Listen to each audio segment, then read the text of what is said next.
Alright.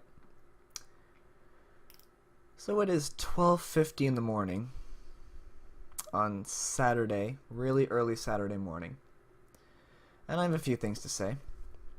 I'm going to say these things in a kind of podcast method because this is some relatively serious matter. I have my notes in front of me and I'm going to talk.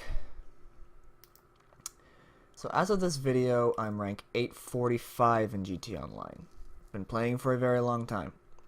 Been playing since New Year's Eve, 2013. I didn't start on October 1st because of all the bugs and glitches and whatnot. So you guys read the title, and what I'm about to say will obviously not appeal to everyone that watches, and I don't have facts to back everything I say up, but it's not difficult to put two and two together to figure out the points I'll be getting at. So in order to prove why I think the Gunrunning DLC has signaled the end, I need to bring up most of the previous DLCs, what they brought, and the impact they made. I can't get to, or make you as the watcher get to, the top of the staircase without building the stairs. So let's start at the very beginning. When GTA Online first launched, there was a way for players to do GTA-like things with other GTA players. Steal cars, shoot civilians, run from cops, you know, the gist. It was raw GTA at its finest. The mindset the online community had after you had made your character and you went through the tutorial was have fun with your friends, make money where you can, and do whatever the hell you wanted. Shark cars were not shoved in your face, tryhards didn't exist, and the biggest dicks in the game at the time of launch was those who spun you out in races and killed everyone they came near in free mode. Other than that, GTA Online was relatively peaceful. Ordinary stuff, not much to explain apart from that.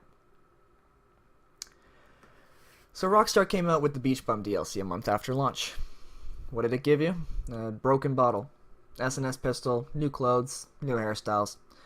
No one thought much of it, rightfully so. The focus was still original GTA, and the community didn't change apart from that. Maybe the natural adaptation, though, as players were by then able to get to rank 100 and buy tanks and RPGs and miniguns. But considering we knew that at the time of launch, we looked at a player, and if they were rank 100, we stayed away. Again, common sense. If someone is visually better than us, we try not to go in their direction in the likelihood that they're hostile. But, moving on. So they came out with the Content Creator, the Capture, and the Holiday Gifts DLC, up to January 2014. And again, these updates didn't change the dynamic of GTA. The environment was still the same as launch, only with new stuff and some in-game tweaks. So just like in every online game, you had your occasional modder, your hacker, whatever, money glitches, rank 8000s, but then again, there's nothing you can do to stop that. Every online game has cheaters, so I won't bring up that factor again. So, okay, 2014 was an interesting year for GT Online DLCs. You had Valentine's Day Massacre, you had the Business Update, you had the High Life Update, I'm Not a Hipster Update, Independence Day Special, San Andreas Flight School Update, Last Team Standing Update, and the Festive Surprise. The three holiday-themed DLCs in the Valentine's Day Massacre, the Independence Day Special, and the Festive Surprise that gave new themed weapons, new vehicles, new hairstyles, tattoos, you name it. The other 5 DLCs were very similar, again, new content of all kinds. But each one has brought something that plays a big role in GT Online today. The first one being the Business Update, and that was the launch of the Special Carbine Rifle. Most players will agree with me when I say that the Special Carbine is the best rifle out of the 6 in the game today. It has the best accuracy to get headshots with, and combine that with one of the highest damage rates and the best range, and this gun was the best at the launch of this DLC. This DLC is also where Rockstar made one of their first mistakes, letting every DLC weapon from the Beach Bum pack onward available to every ranked player with no limitation. So the Special Carbine is basically a Carbine Rifle Mark II, and it's available from rank 1. But the original Carbine Rifle requires you to be rank 42. Keep this in mind for later. The High Life Update brought the Mental State feature, and while I agree that doesn't play as big of a role today as it did, with organizations to hide it, it did play a huge role for a significant amount of time, and made all the difference in telling apart a hostile player and a friendly player. The I'm Not a Hipster update didn't bring anything big, but the gold paint jobs and the window tint on the vehicles as well as new player celebrations, but on the other hand, Rockstar never revealed any details about this DLC leading up to it. so it was never expected to make that much of an impact. This was mainly a DLC for adding new races and other jobs, as well as fixing bugs of all kinds. Now, the flight school update is debatable. You can make a case for different parachute bags or the flight school itself, but none of those really changed the way GT Online was played. Now, the big change in this DLC was the way contact missions were prized,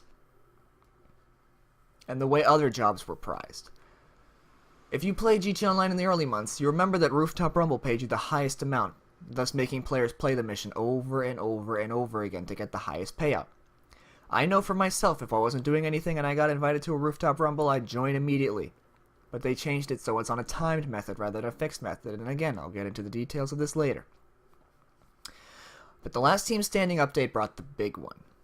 You know what it brought. It brought the bulletproof helmets, and this update gave birth to the tryhards that we see today. No longer able to get that quick headshot, no longer able to get lucky. If you choked in a gunfight, you wouldn't be able to lose. Took a bit of time for the helmets to feel at home, but once it was realized worldwide that your head was protected, everyone was wearing them, and GTA was never the same. But despite this, no one paid any mind because the biggest DLC would be dropped in March 2015. The DLC has been hyped since GT Online first launched. The world has been waiting 17 months for one simple yet very complex update to finally hit the streets of GT Online. And that is the one and only heists.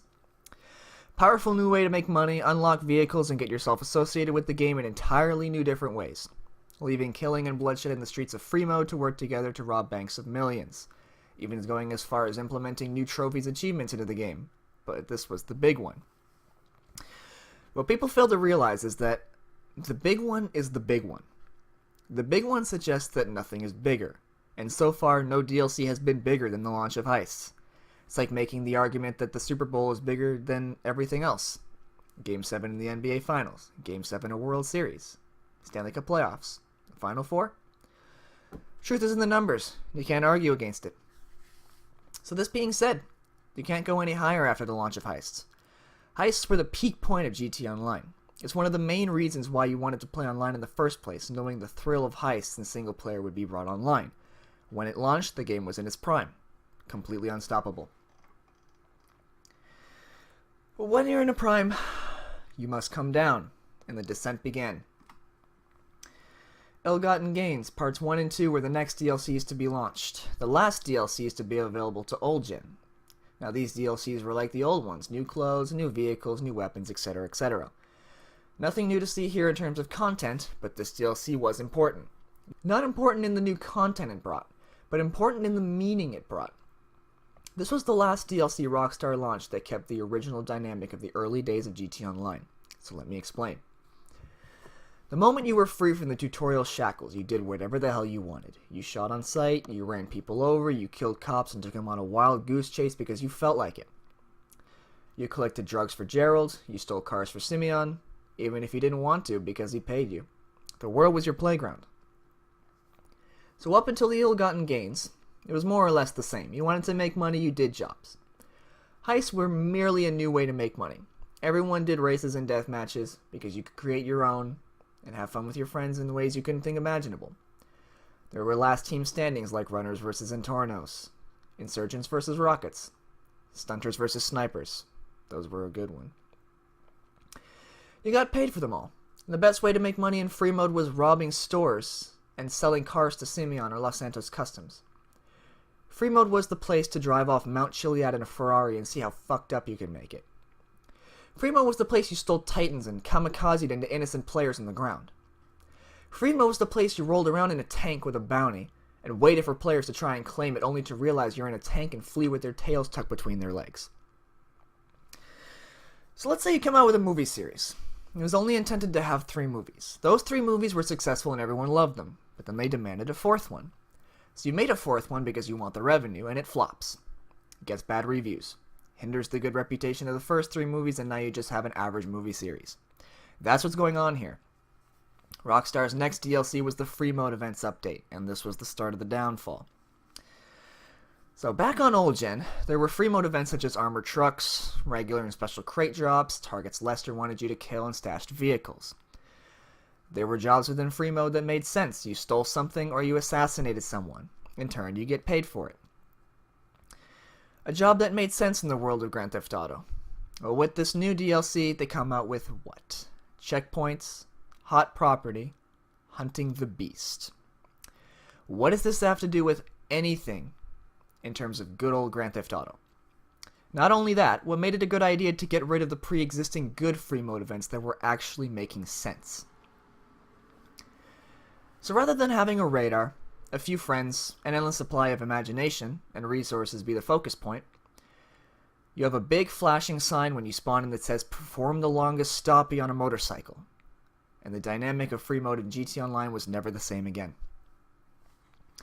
So this started a downward spiral for GT Online, implementing more and more useless ways to make money while gradually raising the prices of everything, from clothing to weapons to properties. Making money became the goal of the game rather than just doing your own thing and making money to buy things whenever you felt like. The sandbox style of GTA suddenly became a work style with a goal, and if you decided to stay broke, you paid the price or you suffered. In December 2015, the Executive and Other Criminals DLC was launched, arguably the biggest DLC since Heists. This DLC brought organizations, which skilled players are known to completely abuse. Instead of being off the radar for 1 minute, they had the option to ghost for 3 minutes. The ability to drop Bullshark right between their feet instead of having to call Brucey. Spawning buzzards across the street rather than traveling to the Pegasus pickup station. Stocking up on snacks whenever they pleased from their offices. Rockstar made GTA completely unrealistic with this DLC, significantly widened the gap between experiences and new players, and completely changed the dynamic of GT Online as a whole. The traditional GT Online that we all loved and knew ceased to exist. The prime example of rearranging the complexion of something old and great and changing it to something the world has never seen before to maximize revenue. Rockstar then went and enhanced said changes by coming out with the Further Adventures in Finance and Felony, Bikers, and the Import and Export DLCs. Special cargo to buy and sell, vehicles to steal and sell, buying a clubhouse and making other motorcycle clubs like the Lost Pay, buying illegal businesses like document forgery offices, cocaine lockups, meth labs, weed farms, gathering product and selling it off. Everything I just mentioned is an unrealistic, ridiculous, and revenue-enhancing way to make GTA dollars. It requires patience, time, effort, and risk to make money from these businesses. You're prohibited in taking care of your businesses in a private lobby. When you venture out for supplies or cargo, you're risking doing it in a session where anyone can get into an aerial vehicle and ruin your run with one shot of a cannon or a rocket launcher. Driving a van to your warehouse 6 miles guaranteed nothing. But successfully restocking is only half the battle. You then have to wait until product is made. Then you have to go out there with potential hydrogriefers again to sell it. But more on that later. So a few months ago I contemplated making a video explaining how jobs in GT Online are dying. Since the launch of Heights, new adversary modes have been added to the game. Unrealistic game modes in which most of them have nothing to do with GTA as a whole, some of them recreated based off of other games. Deadline copied Tron. Kokoto copied Gun Game. Every Bullet Counts copied One in the Chamber. A lot of others have referenced famous movies such as The Terminator and Speed. And as of today, there has been more types of adversary modes added to GT Online than every other game mode put together. Some of them never getting new maps since 2013, such as Survivals. There have been no new sports. Granted, most of you have never played tennis or golf, but what about air hockey, bowling, pool? All three of those were very successful in GTA 4. The complexity of GT Online as well as the purpose of GT Online has massively changed since its launch in 2013. This of course was expected, but no one could have predicted the manner in which it changed. Cars that fly, cars that hop, shoot missiles and parachute, quads that drive on water, trucks that demolish and destroy anything in its path. The level of unbelievable rises while the level of authenticity falls, and this has been Rockstar's problem. So back on old gen, in GT Online, Rockstar made DLCs for the purpose of making sure GT Online had substance, had purpose, had relevance. Too much time without something great, or something new, would cause the game to lose interest and value and therefore crumble. The community was great, a joint community built around players that wanted to have fun, that wanted to race, that wanted to kill, that wanted to hold car shows, and everyone would roll up in an attempt to show that they were the most superior and they had the coolest vehicle in the lobby. There was no need for work. There was no need to grind missions and become a millionaire. All you needed was a car, a few friends, and an imagination. So GT Online hit its prime in 2015. But that was 2015, to be exact 27 months ago. When Rockstar implemented bulletproof helmets, the intent was to make it so free mode wars would be tougher, thus causing less of them to happen. To help battle cops and gangsters in heists with protective armor on your side. But instead, they gave birth to tryhards. When Rockstar implemented homing missiles, the intent was to control aerial griefers and hoping that there would be less players flying jets around. But instead, it brought an RPG with a faster warhead, available to any rank of any choosing. When Rockstar implemented buying ammo out of your interaction menu, the intent was to give players a chance when they run out of ammo in a mission, a deathmatch, or a gunfight.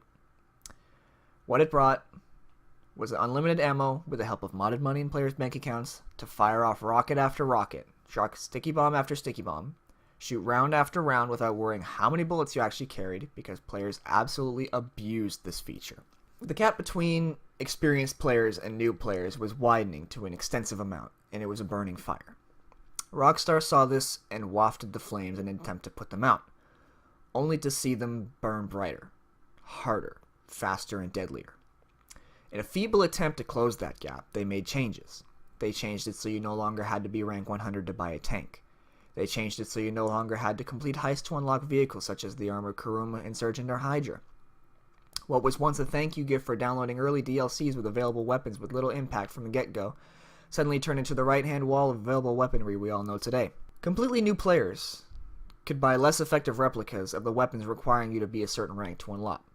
The pump shotgun could be sufficed with the sawed-off shotgun, the RPG and the homing launcher, the regular grenade launcher and the compact grenade launcher, the heavy sniper and the marksman rifle to some degree. When you started GT Online, you had to work for the weapons you wanted. Now, as long as you have the money, they're given to you on a silver platter. What was planned to level the playing field only brought more chaos. And so finally we arrive at Gunrunning, 2017's biggest DLC, months of hype, the last chance for Rockstar to swerve its biggest creation from its path to darkness. But I'm going to share an interesting statistic with you today. 11 vehicles were launched with the Gunrunning DLC. 11 new vehicles to drive around to help with cargo missions, supply runs, whatever the case may be. Actually 10, because I don't really count the caddy in your bunker, because it will never leave your bunker. So 8 of those 10 vehicles have the ability to shoot down an aircraft. 4 of those 8 have explosive rounds that can down aircrafts with just one shot. 4 of the 10 vehicles are armored and can withstand multiple rockets or cannon barrages from an aerial vehicle. The only vehicle that is neither armored nor weaponized is a flying turbocharged bike that you could fly through the sky with. I'm going to say that again. A turbocharged bike that you could fly in the sky with. Now, of course, you can't take anything significant out of the game because players that use what you took out would complain, and ultimately revenue would drop. So this tells me 2 things. The first thing being they've openly admitted that they've ruined free mode, that they've realized that there's too much chaos going on with jets and buzzards. Again, you can't take out those vehicles or features out of the game because people would flip, but you can't solve violence with violence. This might seem far-fetched, but let's say you have a pipeline. It's been a long time, a few years since it's been repaired or looked at. You notice something that can fix. It doesn't need fixing, but you're down there already, so why not? Let's make it better. The pressure of the water then becomes too much, and it bursts. But you can't turn the pressure of the water down, it has to stay what it is. So you do your best to plug the hole, and you succeed. But all that built-up pressure has to go somewhere, so boom, another hole. Now reasonably, there's only one thing to do. Build a better and stronger pipeline. But in this euphemism, that would be equal to GTA 6. Now, I can understand some of you might think it's foolish to compare a video game to a pipeline, but in either way, they tried to fix what wasn't broken, and they broke it. The pipe has been working fine for 2, maybe 3 years, Rockstar. You tried to fix what wasn't broken. You added cool new features that changed the outcome and legacy of what was and still to this day the biggest selling video game in the history of this planet. But adding these cool new features, you forgot the golden rule. How will this affect the way people think of GTA Online? Imagine somebody who's bought the game for the first time. Wanted to give the great, mighty GTA Online a go. Thinking of traditional GTA when they played it as a child. You hop into GTA Online and it hits you like a ton of bricks, organizations, bunkers, businesses, clubhouses. And when the time comes that you actually get to know the dynamic, and you get used to the dynamic, the functionality, the way GTA is played today, you've likely already been jumped by an organization and an insurgent, or a Kuruma, or get taken out multiple times by a Hydra griefer. This is Grand Theft Auto in 2017. The first 2 years brought minor updates here and there while the hype for online heists were alive and well. The last two brought major, game-changing updates that diverted Grand Theft Auto as a game completely off course. All Rockstar had to do was swerve at about a 20-degree angle. They did a complete U-turn. But despite all this, you can't change or divert Rockstar's course. What's done is done. But changes must be made if they want to keep the state of GTA Online intact. If Rockstar wants to implement businesses as a way to make money, they must allow us to do it in private sessions. It's almost impossible to go for product runs in a populated lobby because you'll get killed by a Hydra griefer, an organization, and an NPC. An APC. I meant to say APC. Someone that went ghost and is waiting for you on the side of the highway. And the reason they won't allow you to do any of that in peace is for one reason and one reason only. So that you'd get frustrated because you're unable to make money without griefers getting in your way. If the player is determined to make money, they'll buy a shark card. Simple as that. So upon release of the update, Rockstar patched every known glitch to create a solo public session. It was the player's way of working around so they could make their money and sell their product in peace. If somebody joined, they'd do the glitch again. So my point being this. Jobs are jobs. You play jobs to make money. Races, missions, deathmatches, captures, survivals. That's what makes them jobs. Game modes with objectives that pay you for winning or completing your task. Free mode was never meant to have this much havoc. This is the entire reason why jobs existed in the first place, is to make money. Now, yes, of course, there are selling vehicles and robbing stores that make a quick grand or two, but apart from those quick methods that take no time and that can only be done in free mode, which wouldn't make sense to put those in something like jobs, it's meant to be a playground. That's all free mode ever was meant to be. Free mode.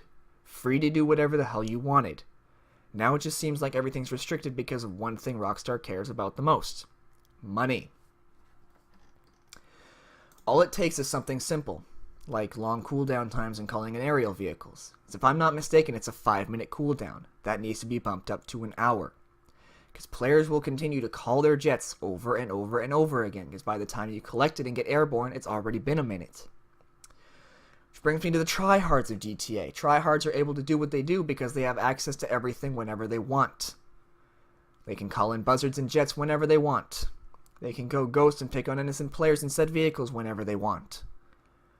We've all met that player that thinks they're good, but all they do is get in a jet, get one kill if they're lucky, crash it, go passive, repeat process. If Rockstar truly cares about their new money system, they'd make it cooldown. They'd make a longer cooldown for these vehicles.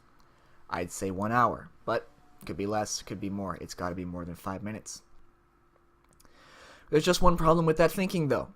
There wouldn't be anyone to pick on the people trying to steal supplies for their business. That would actually require some skill. But since Rockstar made it so every vehicle is available for you at the beginning of the game, all you have to do is buy a shark card, purchase your jet, and off you go to terrorize. I think you understand what the problem is by now. But what hits hard for me the most is, because of the way free mode is nowadays, and tryhards and business work, there's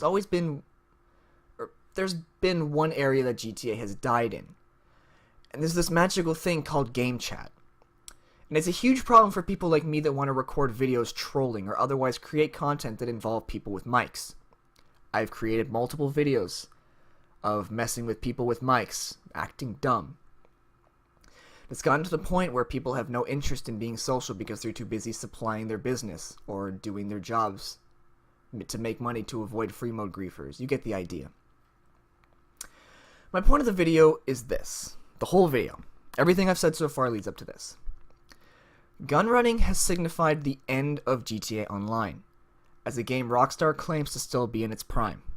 The numbers can back that up, but not because of what the game has to offer as of late, but because of GTA as a whole, from when the series began 20 years ago, will forever be GTA. Nothing comes close to GTA than GTA.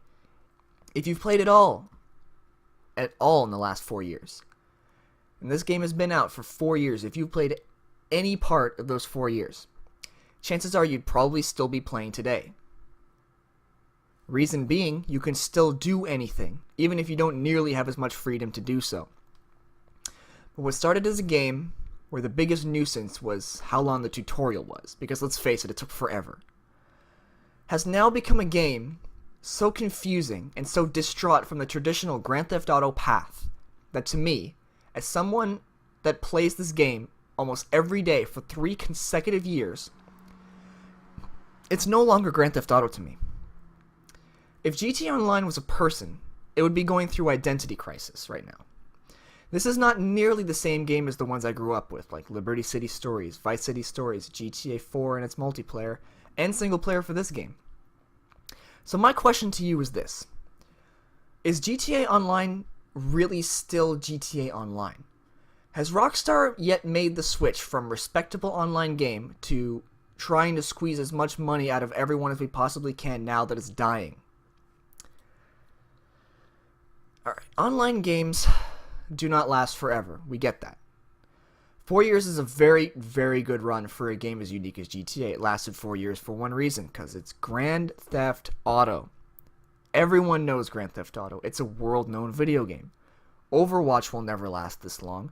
Warframe has been out for 4 years, and despite it being free to play, has nowhere near as much players as GTA does. Because it's GTA. Gunrunning was the nail in the coffin that is the death of online video games. GTA Online is the furthest thing from dead, but it is starting to die. Rockstar will keep releasing DLCs until they feel they've squeezed every last cent they could out of the game and the players. Wait for the appropriate time and pull the plug. Come 3 or 4 more years when GTA 6 is released, the servers for GTA Online will be as dead as GTA 4 servers today. What we've seen from GTA Online to this day was its prime. The downfall began 5 days ago. So I'm actually going to leave it with this. Anyone out there, including myself, that makes GTA content and actually cares about their reputation, so excluding people like Mr. Boss for the win because he's going to milk everything he can out of this game till the server shut down, you need to get on something new. This includes myself. You cannot be solely a GTA channel anymore. This is just a list of examples of personal YouTubers that I watched. Let's see, Putter. He began playing Siege and Battlegrounds, not just GTA anymore. OP Nightwing recently uploaded Infinite Warfare. Reconcile Me has yet to do anything different, but he's uploading less and less frequently. But then again, it's impossible to determine why that's happening. It could be personal problems. I don't know.